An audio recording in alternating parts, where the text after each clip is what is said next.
2003年、雪深いヨーロッパの森、1台の青いインプレッサが、ものすごい雪煙を上げて駆け抜けていく。うわ、ラリーの場面だ、かっこいい。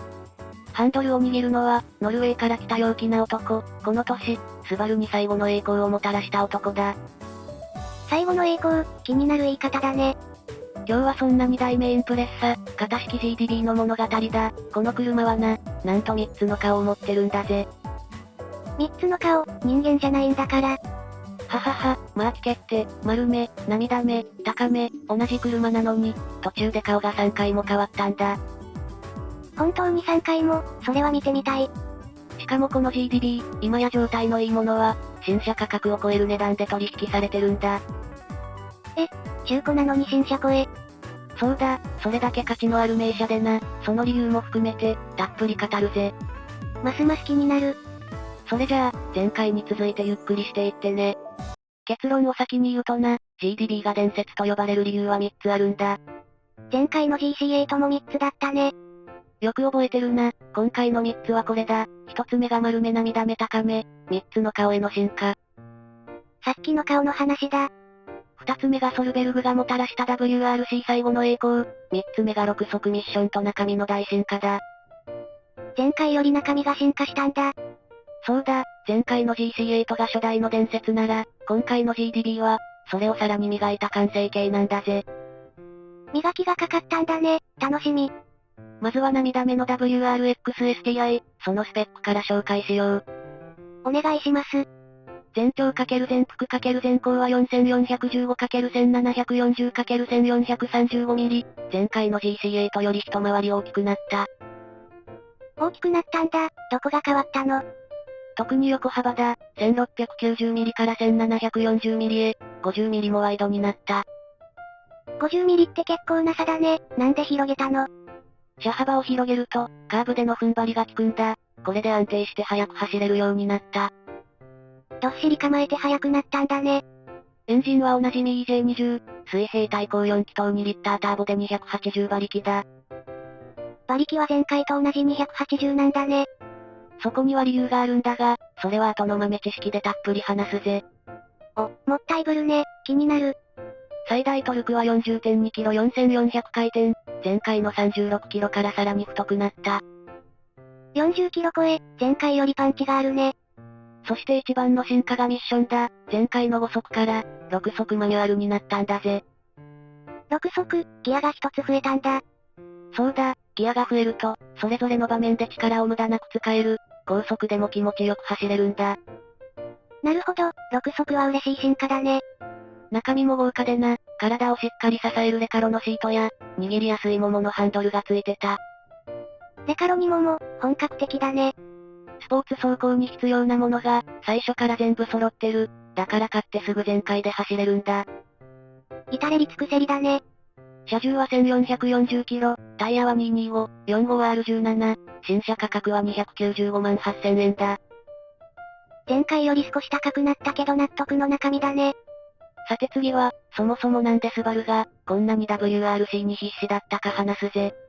言われてみれば、なんでだろう。レイム、スバルって会社はな、トヨタや日産に比べたら、ずっと小さな会社なんだ。大きい会社じゃなかったんだ。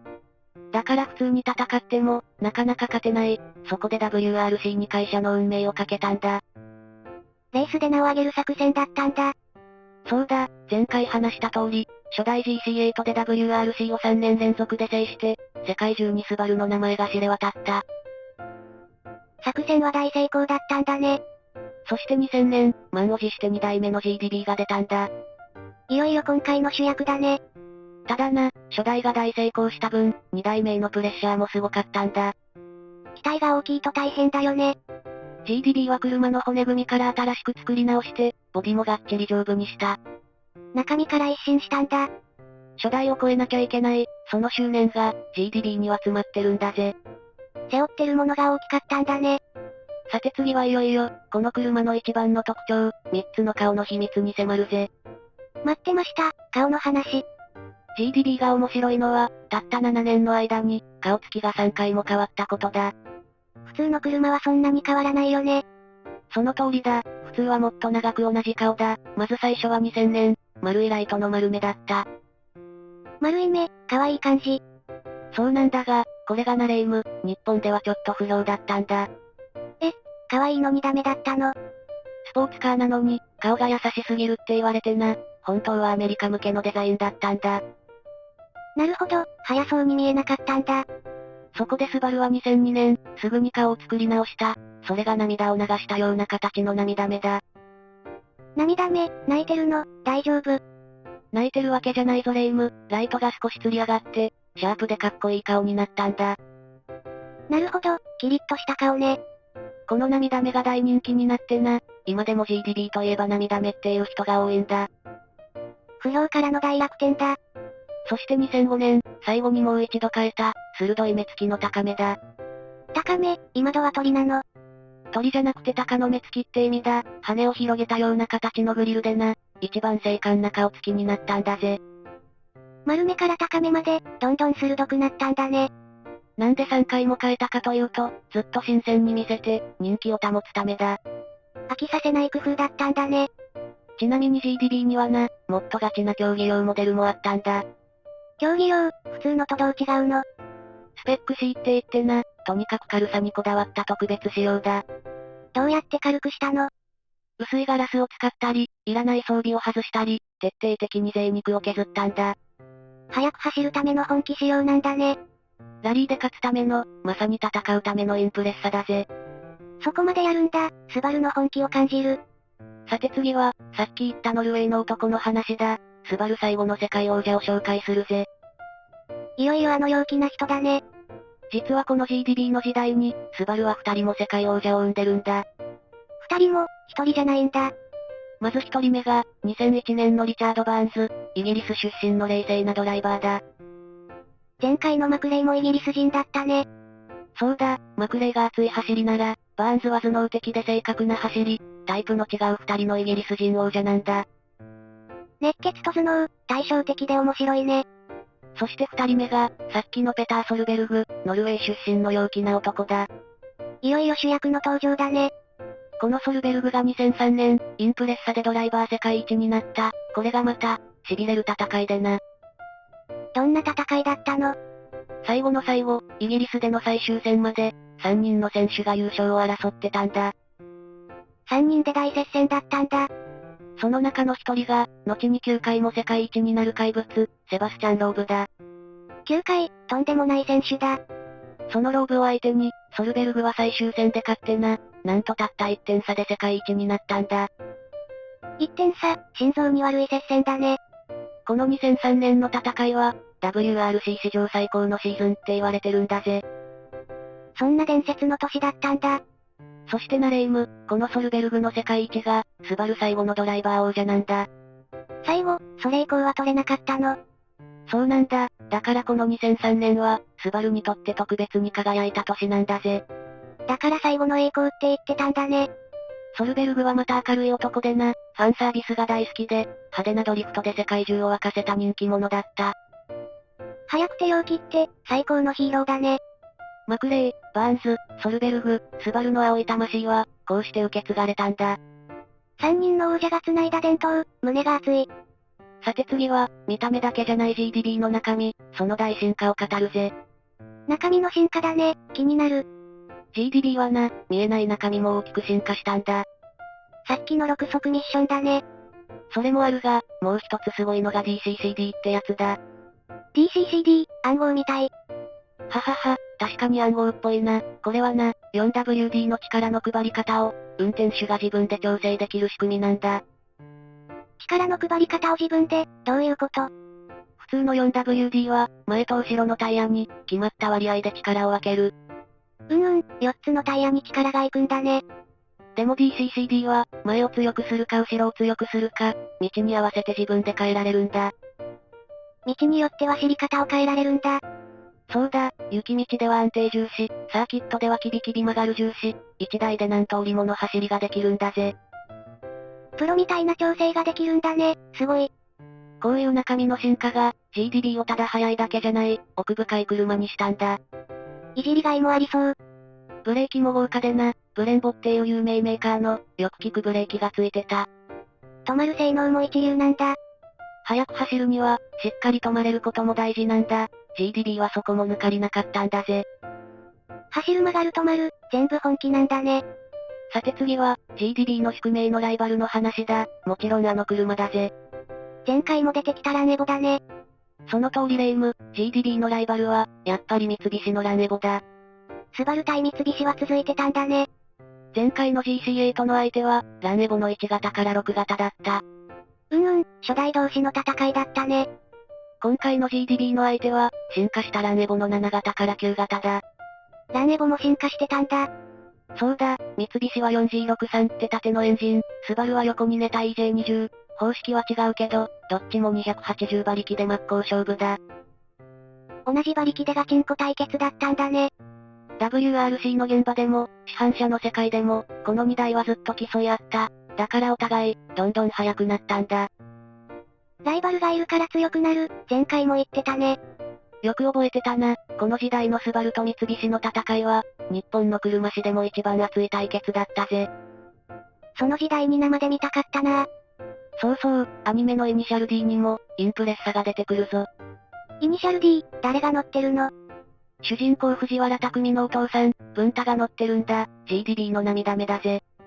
あの86の匠のお父さん。そうだ、豆腐屋の親父がな、とんでもない速さでインプレッサを操るんだ。渋いお父さんが実は速い、かっこいい。こういうアニメの影響もあって、インプレッサは若い世代にも人気なんだ。世代を超えて愛されてるんだね。さて次は、今この GDB がいくらになってるか、気になる値段の話だ。投資の話だね。GDB もな、今どんどん値上がりしてるんだ。やっぱり、特に人気なのは、さっき言った涙目が一番人気でな、状態のいいものは300万円を超えることもある。新車価格を超えてるじゃん。そうなんだ、特に少数しか作られなかった特別仕様は、さらに高い値段がついてる。なんでこんなに上がるの？理由は GC8 と同じだ、もう新車で買えない、海外でも人気、そして単純にかっこよくて速いからだ。三拍子揃ってるから上がるんだね。特にアメリカでは、この GDB もどんどん買われていってる、日本の名車が海を渡ってるんだ。GC8 の時と同じ流れだね。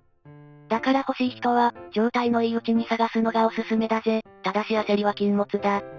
しっかり選ぶのが大事ってことね。海外じゃな、この GDB は走りの評価がすごく高い、ラリーで証明された実力があるからな。世界が認めた速さなんだね。だから日本で不人気だった丸目でも、海外じゃ楽に珍しがられて、人気が出てたりするんだ。ところ変われば評価も変わる、面白いね。さて次は、さっきもったいぶった豆知識コーナーだ。待ってました、280馬力の秘密。GC8 も GDB も、馬力はずっと280だったろ。そういえばずっと280だったね、なんで？実はな、これには大人の事情があるんだ。当時の日本には、280馬力以上を出しちゃダメっていう、自粛制があったんだ。パワーに上限があったの？そうなんだ、安全のためにメーカー同士で決めた約束でな、1989年から続いてたんだ。だからどの車も280止まりだったんだ。ここからがどやれる話だぞ。実はこの280馬力、カタログ上の数字なんだ。カタログ上、本当はもっと出てたってこと？そう言われてる車もあるんだ。約束を守るためにカタログは280にして、実際はもっと出てた、なんて噂もあってな。大人ってずるいな、でも面白い。ちなみにこの自式性は、2004年頃に亡くなった。だから後の車は280を超えていくんだぜ。そこから解禁されたんだ、次回が気になる。もう一つどやれる話がある。WRX って名前の意味、知ってるか？言われてみれば、どういう意味だろう。ワールドラリーエクスペリメンタル、日本語で世界ラリーの実験、その頭文字って言われてるんだ。世界ラリーの実験。そうだ、WRC で勝つために、実験的に作った車って意味が込められてる。名前からしてラリーのための車なんだ。じゃあ GDB の評判も話しておこう。まずは良い点からだ。お願いします。良い点は、6速とワイドボディで、前回より安定して速くなったこと、そして涙目の人気で、今でも価値が高いことだ。速さも資産価値も両方いいんだ。逆に悪い点は、車が重くなったことと、やっぱり燃費があまり良くないことだな。大きくなった分、重くなったんだね。あとは古い車だから、買うときは整備の状態をよく見ることだ。これは GC8 と同じだぜ。やっぱり目利きが大事なんだね。それでも GDB は、スバルが一番輝いてた時代の車だ。乗る価値は十分にあるぜ。一番輝いてた時代か、憧れるね。前回スバリストって言葉を話したろ、GDB 乗りにも、熱い人が多いんだ。